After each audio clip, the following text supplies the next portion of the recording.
La sirène du port résonna au-dessus du grondement du vent. Les pompiers se précipitaient sur le sable, tandis que la tempête s'abattait sur la côte. La Rochelle, avec une fureur jamais vue depuis des années, des vagues noires s'écrasaient contre la digue. L'eau déferlait sur la jetée, des gens criaient des noms que le vent emportait. Puis quelqu'un a pointé du doigt. Parmi les morceaux de bois et les filets déchirés, quelque chose tourbillonnait dans l'épaisse écume de la marée. Une coque. Incomplet, méconnaissable au premier coup d'œil. Mais une plaque était fixée à ce qui restait de la poupe, rouillée, corrodée, presque illisible. Un des agents a braqué une lampe torche sur la zone. Les lettres apparurent progressivement. L'étoile. Quelqu'un derrière lui a laissé tomber la radio. Un autre murmura. C'est impossible. Le nom complet a émergé des eaux vives. L'étoile du Nord. Le bateau qui a disparu en 2010. Aucun signal d'urgence, pas de débris, aucun corps. 4 pêcheurs, disparus en mer depuis golfe de Gascogne, déclarés morts, oubliés pendant près d'une décennie. Et maintenant, la tempête rendait ce qui restait. Mais ce n'était pas que des morceaux de bois. Il y avait quelque chose d'attaché à la cabine, quelque chose qui n'a rien à faire là, quelque chose de récent. Un des plongeurs a remonté l'objet, et lorsque la lampe torche a éclairé l'intérieur dévasté de la cabine, tout le monde a reculé, parce qu'il y avait des marques. Marques laissées après la disparition, des marques laissées par une personne encore vivante, et cela ne signifiait qu'une seule chose. Il n'était pas mort en 2010, mais rien de tout cela n'a commencé ainsi. Julien Morel n'a jamais cru à la version officielle. Le frère aîné Étienne Morel était le capitaine de l'Étoile du Nord, expérimenté, prudent. Il connaissait chaque courant de la baie comme s'il s'agissait de son propre jardin. Le matin de la disparition, le ciel était dégagé. Les bulletins météorologiques n'indiquaient pas de risque extrême. Les autres bateaux sont rentrés normalement. Seule l'Étoile du Nord n'est jamais revenue. L'enquête officielle a mis en évidence une tempête soudaine et une défaillance structurelle. Pas de boîte noire, pas d'enregistrement radio final, pas de témoins. Affaire classée. Mais Julien se souvenait du dernier appel téléphonique. La voix du frère était tendue. S'il se passe quoi que ce soit, ne croyez pas leur version des faits. À qui appartiennent ces leurs? Julien a tenté de rouvrir le dossier à plusieurs reprises. Il a été ignoré par la police maritime, ridiculisé par la presse locale, qualifié de frère incapable d'accepter le deuil. L'antagoniste n'a jamais été une personne spécifique. C'était le silence, bureaucratie, le refus systématique de poursuivre l'enquête. Mais par cette nuit orageuse, 8 ans plus tard, le téléphone de Julien sonna. « Ils ont trouvé quelque chose sur la côte », dit la voix de l'officier. « Vous devez venir immédiatement. » Lorsqu'il est arrivé au port de La Rochelle, il vit ce qui restait du bateau de son frère. Et il a aussi vu quelque chose dont personne ne parlait à voix haute. La cabane a été partiellement préservée. Impossible. 8 ans en mer ne laissent pas le bois dans cet état. Et il y avait autre chose. Une inscription à l'intérieur du mur, fabriquée avec un objet métallique. 4 lignes verticales, et un 5e qui traverse. Comptez les marques. Mais pourquoi compter les jours, si le bateau avait coulé instantanément? Julien ressentit quelque chose qui n'était pas de la tristesse. C'était la peur. Et une question commença à germer en lui. S'ils ont survécu, qui les a empêchés de revenir, avant de poursuivre l'enquête qui s'intensifie et de révéler le premier indice majeur dissimulé dans l'épave? Souhaitez-vous modifier le ton, plus sombre, plus axé sur l'enquête, plus émotionnel, ou devons-nous continuer à approfondir le mystère tel quel? Nous continuons. Parfait. Nous commençons maintenant à grimper. Et rien ne se terminera de façon neutre. L'expert maritime a déclaré que c'était impossible, mais Julien savait que « impossible » était le mot préféré de ceux qui ne voulaient pas chercher de réponse. Le bois de la cabane portait des traces d'exposition récentes aux intempéries. Pas 8 années de corrosion continue. La poignée métallique de la porte intérieure portait encore des traces d'huile. Le pétrole ne peut pas résister 8 ans dans l'eau salée. « Il a été mis en lieu sûr », murmura Julien. L'agent a détourné le regard. Et puis, il y a eu ce premier détail qui a tout changé. Dans une boîte dissimulée sous le panneau cassé, ils ont trouvé quelque chose enveloppé dans un épais plastique, sec, intact, un cahier. Julien tenait l'objet comme s'il touchait le passé. La couverture portait le nom du frère, Étienne Morel, mais ce n'est pas cela qui lui a noué l'estomac. C'est la date de la dernière page qui a été remplie, 2013. 3 ans après la disparition. Quelqu'un était vivant en 2013, ou quelqu'un voulait leur faire croire cela. Mais si le navire a coulé en 2010, où était-il jusqu'en 2013 et qui était avec lui? Les premières notes étaient ordinaires. Journal de pêche, coordonnées, observation sur le vent, rien d'inhabituel, jusqu'à la dernière section lisible. Nous ne sommes pas seuls. Cette phrase est apparue 3 fois. Dans la dernière ligne, ils ont tout éteint. La page suivante avait été arrachée, déchirée violemment. Julien sentit son cœur s'emballer. Qui sont-ils? La police a évoqué la possibilité d'un délire dû à la déshydratation, mais le cahier était sec, conservé, protégé, ce qui signifiait que quelqu'un avait du temps. Il est temps d'écrire, il est temps de se cacher, il est temps de se mettre au travail. Et puis un autre détail est apparu. Le plancher présentait des rayures circulaires le long des bords intérieurs de la cabine, comme si quelque chose de lourd avait été traîné à plusieurs reprises, dehors ou à l'intérieur. Julien décida d'ignorer les conseils et de rechercher d'anciens enregistrements radar maritimes. En 2010, le suivi de golfe de Gascogne, c'était déjà relativement efficace. De grands navires apparaissent, des yachts apparaissent, des navires industriels apparaissent. Mais lorsqu'il a demandé l'accès aux fichiers de cette semaine, il y a eu un intervalle de 11 heures, données manquantes, précisément pendant la période de la disparition. Erreur technique, ont-ils dit. Mais Julien connaissait les coïncidences, et ce n'en était pas un. Il a demandé de l'aide à un vieil ami qui travaillait dans le domaine des données portuaires. 2 nuits plus tard, il a reçu un appel urgent. Vous devez voir ça. Dans les archives secondaires, un écho est apparu sur le radar ce matin-là, non identifié, trop gros pour être un bateau de pêche, trop petit pour un cargo. Il s'approcha du point où l'Étoile du Nord avait disparu. Il est resté là pendant 47 minutes. Puis les 2 signaux ont disparu. Julien sentit un frisson glacé lui parcourir l'échine. S'il s'agissait d'une collision, pourquoi aucune épave n'a-t-elle été retrouvée à l'époque? S'il s'agissait d'un sauvetage, pourquoi personne ne l'a enregistré? Et si ce n'était ni l'un ni l'autre, il restait un dernier espoir. Les communications côtières disposèrent de systèmes de secours indépendants. Julien a persisté jusqu'à obtenir l'accès. L'entraîneur a averti « Il n'y a probablement rien ». Mais il y en avait un. Audio fragmenté, bruit, statique, et puis une voix. Ce n'était pas Étienne, c'était un autre pêcheur de l'équipage, Pierre de la Tour. Nous sommes suivis. Aucune réponse à la radio, les lumières se sont éteintes, coupure abrupte. Après cela, le silence. Julien ferma les yeux. L'antagoniste n'était plus seulement le silence institutionnel. C'était quelque chose qui n'était pas de la mer, quelque chose qui s'est rapproché, quelque chose qui a duré 47 minutes. Et quelque chose qui a rayé le bateau de la carte. Mais la question la plus importante restait sans réponse. S'ils étaient interceptés, pourquoi la tempête n'a-t-elle ramené les débris que maintenant? Qu'est-ce qui a changé? Et surtout, qu'a encore apporté la tempête sur le rivage cette nuit-là? La marée était encore forte lorsqu'un 2e appel parvint du rivage. Ce n'était pas du bois, ce n'était pas un réseau, cela ne faisait pas partie de la coque. C'était un bateau gonflable, piégé entre des rochers à quelques kilomètres du port de La Rochelle. Le bateau ne figurait pas dans l'inventaire officiel de l'Étoile du Nord, mais elle était marquée à l'encre qui avait pâli avec le temps, numéro de série partiellement lisible, et à l'intérieur, une glacière. Julien fut empêché d'approcher pendant que les agents analysaient le contenu. Mais il pouvait voir le visage de l'expert se transformer, pâle, incrédule. À l'intérieur de la boîte se trouvait un téléphone satellite. Ce modèle n'est sorti qu'en 2012, 2 ans après la disparition. L'appareil a été éteint, mais intact.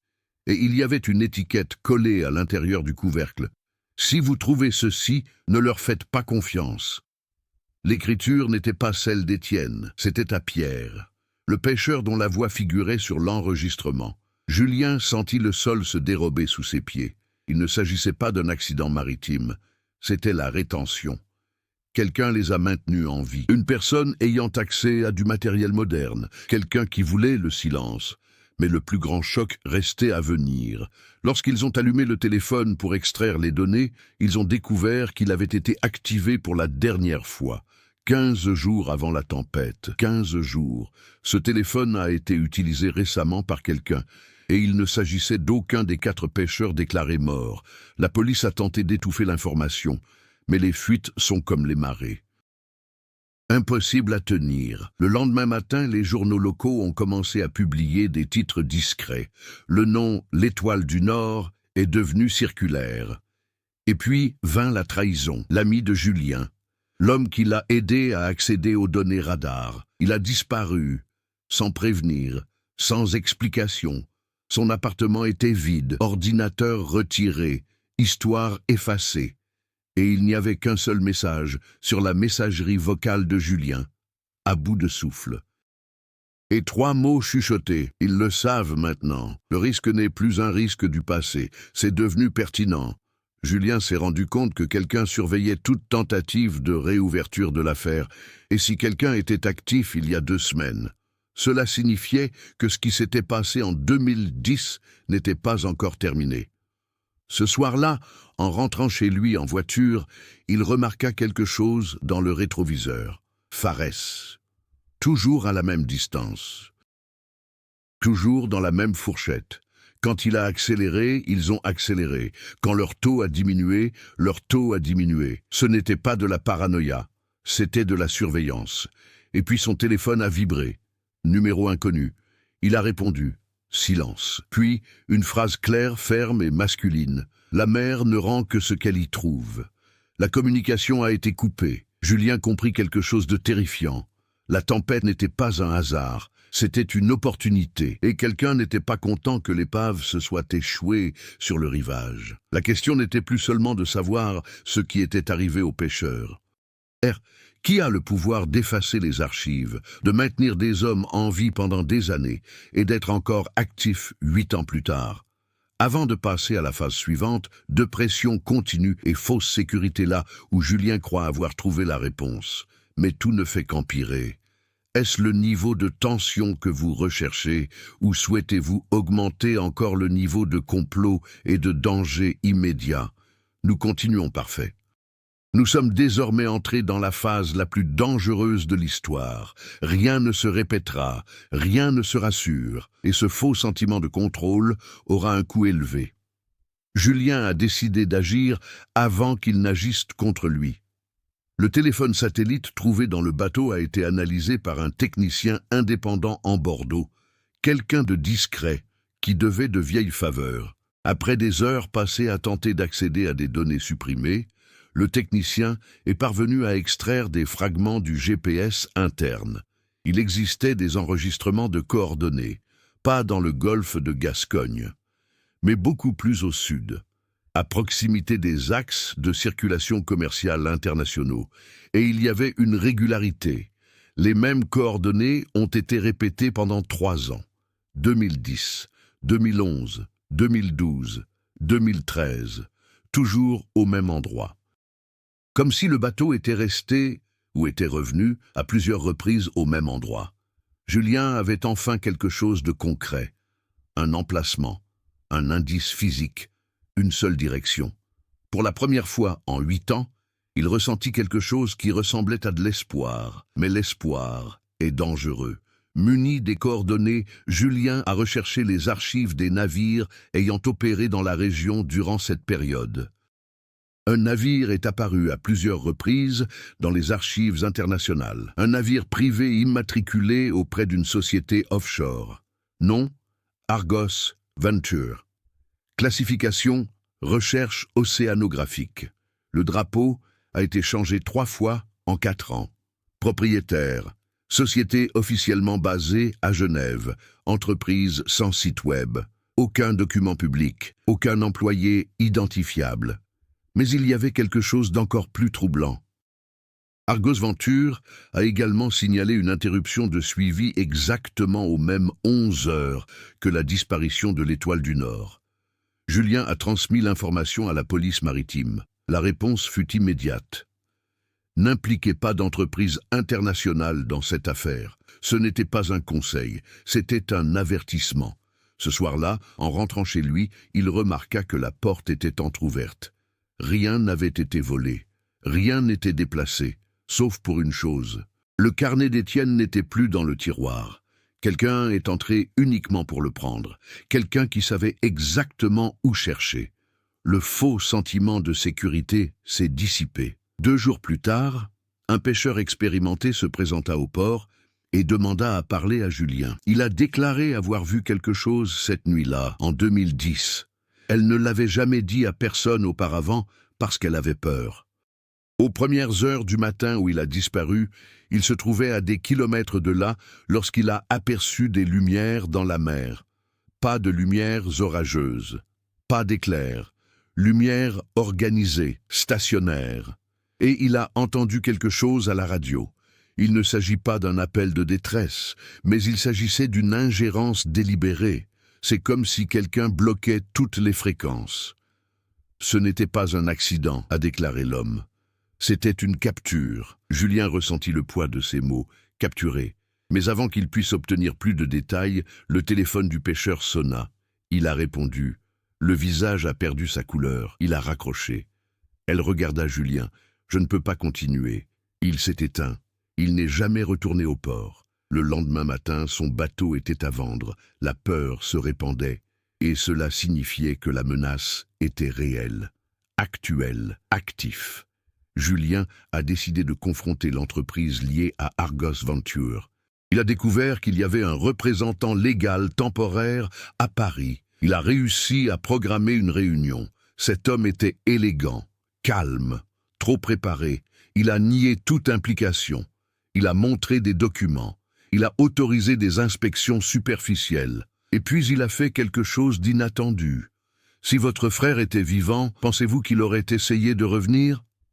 La question frappa Julien comme un coup de poing. L'homme fit glisser une enveloppe sur la table. À l'intérieur, il y avait une photo, granulée, floue, mais indéniable. Un dos tripulant de l'Étoile du Nord, diluant, pluvieux, mais je suis vivant. Date dans le coin de l'image, 2014. Parfois, dit l'homme, disparaître est un choix. Julien quitta la réunion, abasourdi. Et s'ils avaient été recrutés ? Et s'ils étaient impliqués dans quelque chose d'illégal? Et si le silence était volontaire? Pour la première fois, il douta. Et ce doute n'était qu'un faux sentiment de sécurité. Car cette même nuit, alors qu'il tentait de comprendre la possibilité de la trahison de son propre frère, la nouvelle a éclaté. L'Argos Venture a été arraisonnée en eaux internationales. Opération conjointe. Accusation préliminaire, transport illégal de matériel minier sous-marin. Rien à voir avec un enlèvement, rien sur les pêcheurs.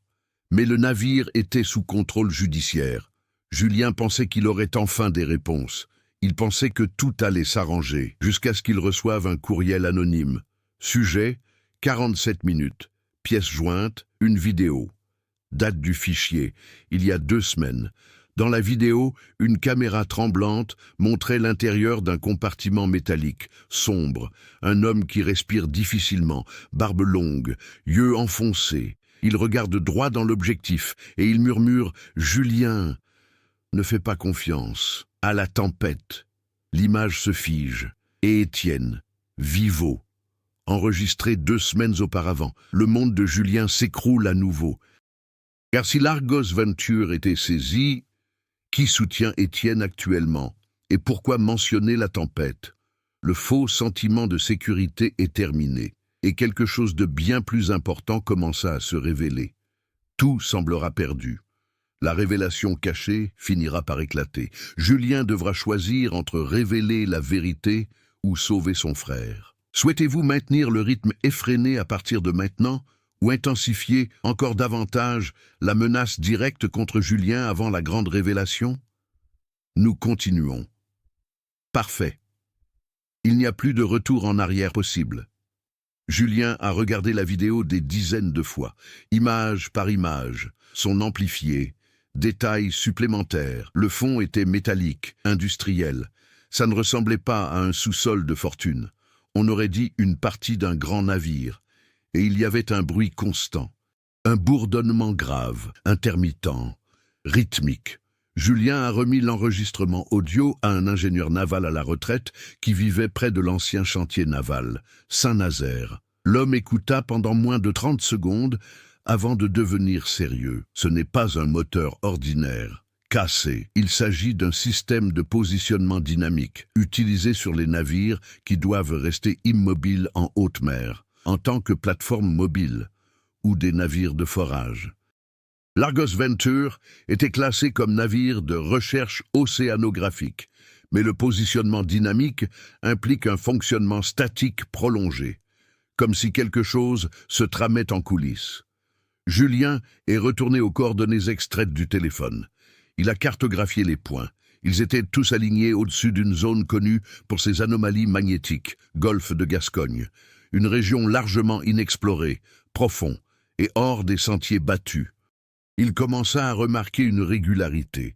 L'étoile du Nord n'a pas seulement été interceptée, il a été témoin de quelque chose qui ne devrait pas arriver, et cela a été maintenu, pas comme une victime aléatoire, mais comme un risque maîtrisé.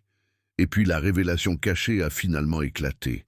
Dans la vidéo, dans un seul plan, presque invisible, reflété sur une surface métallique derrière Étienne, on pouvait voir un logo partiel.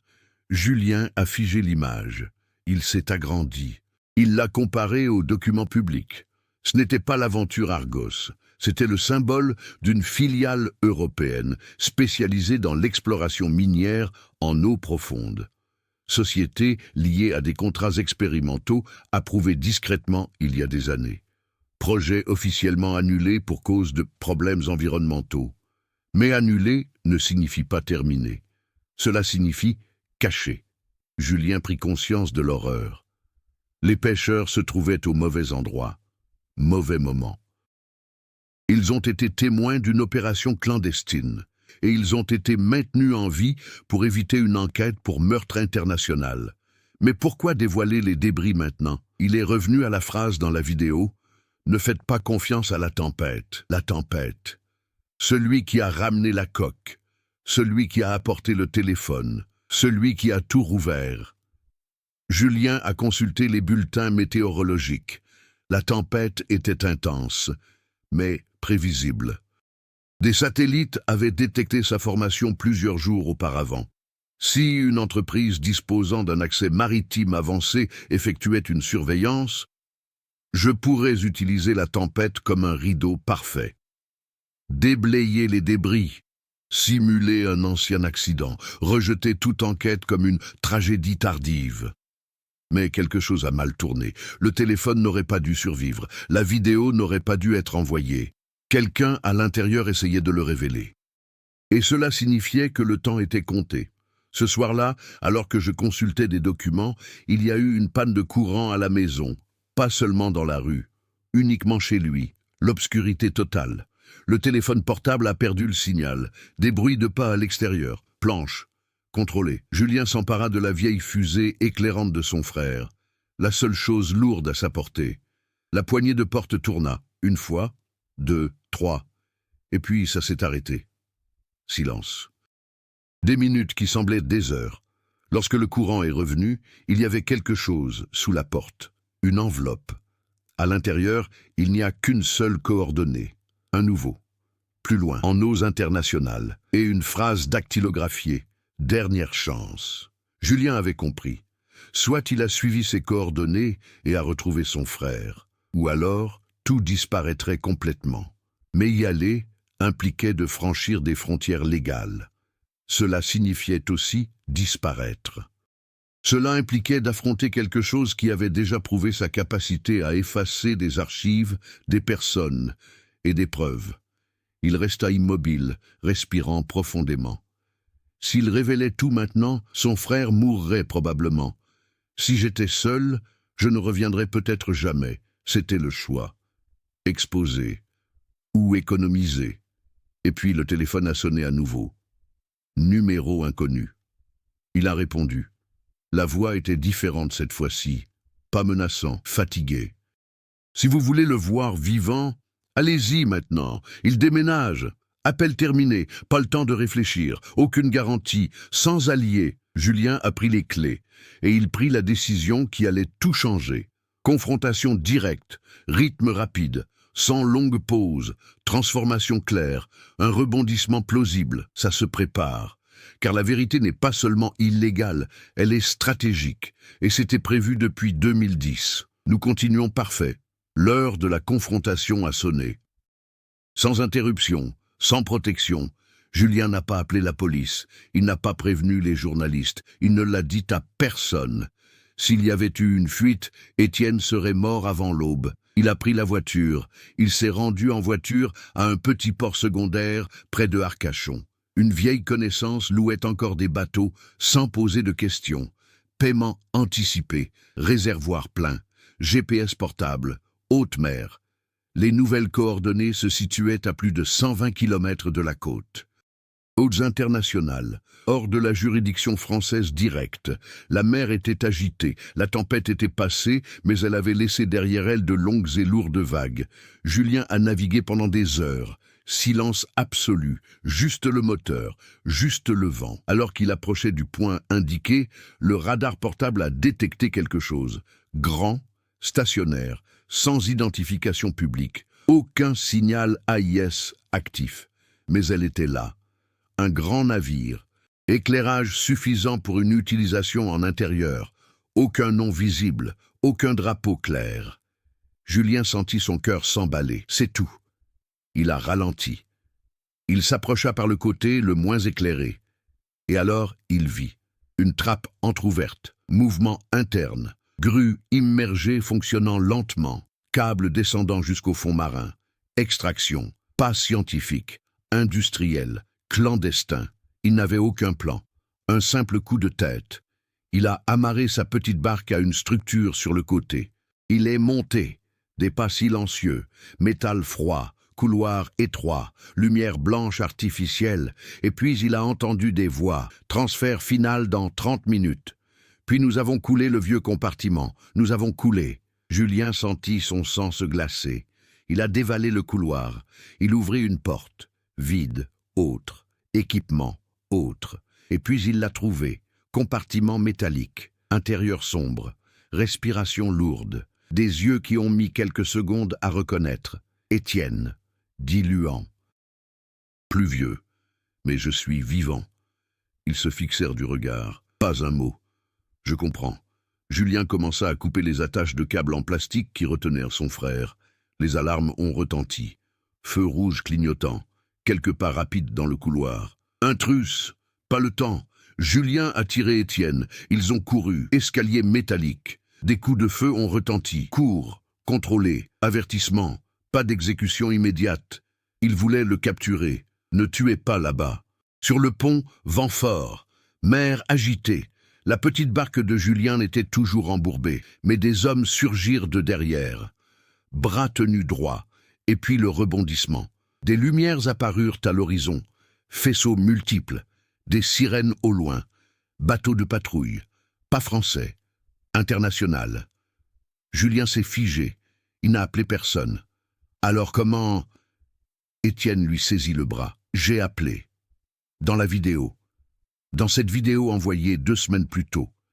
Le téléphone satellite contenait bien plus que de simples coordonnées. Elle était équipée d'une transmission automatique programmée pour les autorités maritimes internationales.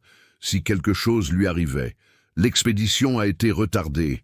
Intercepté, mais pas complètement bloqué. La tempête n'a pas perturbé l'entreprise. C'est le hasard qui a accéléré le plan d'Étienne. Il essayait de le signaler depuis des années. Il a été maintenu en vie parce qu'il savait comment faire fonctionner les systèmes dont ils avaient besoin. Spécialiste de la navigation manuelle en zone d'interférence magnétique. Ce n'était pas un prisonnier ordinaire. C'était un recours forcé. Les patrouilleurs se sont approchés rapidement. Des projecteurs illuminaient le navire clandestin, commandes amplifiées.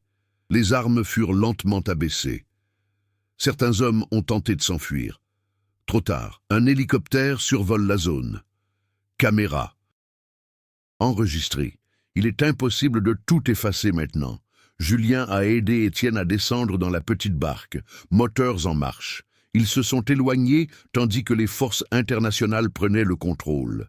Sur le pont du navire clandestin, un des cadres regarda Julien droit dans les yeux, sans peur, un simple calcul. Comme s'ils savaient que ce n'était que le début, mais pour la première fois en 8 ans, ils étaient vivants. Et il y avait des preuves. De nombreuses preuves. Les enquêtes se sont rapidement propagées à travers l'Europe. Sociétés écrans démasquées, des contrats secrets révélés, opérations minières sous-marines illégales menées sous prétexte de recherche scientifique. L'affaire a attiré l'attention internationale. La disparition de l'Étoile du Nord n'est plus une tragédie maritime. Cela devint une preuve centrale d'une dissimulation industrielle. Le nom du bateau a été répété dans les journaux de Paris, Genevette au-delà. L'ami disparu de Julien a réapparu des semaines plus tard. J'étais sous protection. Il avait signalé les données de manière anonyme lorsqu'il s'est rendu compte qu'il était surveillé. Le pêcheur qui a aperçu les lumières a tout confirmé officiellement.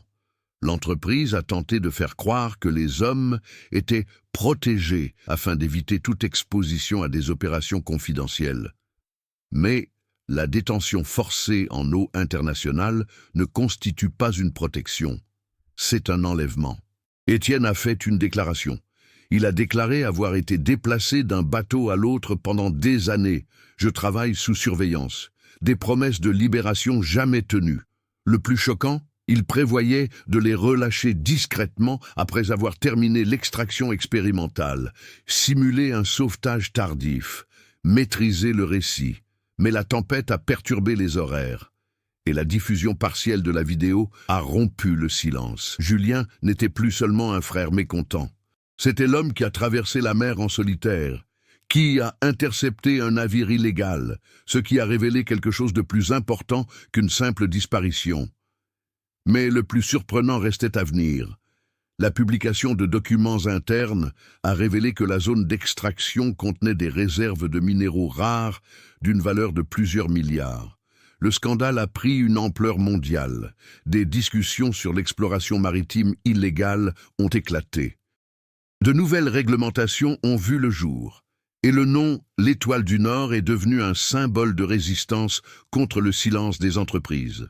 Viral, international, incontrôlable. Des mois plus tard, Julien retourna au port de La Rochelle.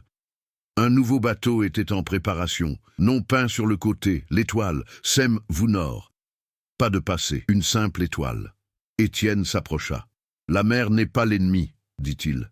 Le silence, lui, l'est. Ils ont embarqué ensemble. Cette fois-ci avec un suivi actif, sans ombre.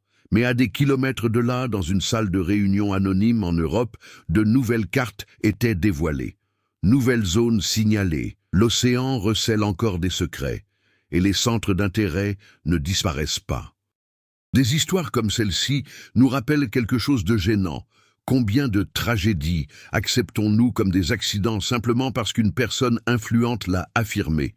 Combien de vérités demeurent au fond de la mer, attendant la tempête? Si cette histoire vous a touché, laissez un commentaire ci-dessous. Auriez-vous traversé l'océan seul pour sauver un être cher? Ou aurait-il tout révélé d'abord? Et si vous pensez que le silence est le véritable méchant des grandes histoires vraies, suivez la chaîne, car il existe encore des cas où la mer n'a pas rendu ses comptes, et peut-être que la prochaine est plus proche qu'on ne l'imagine.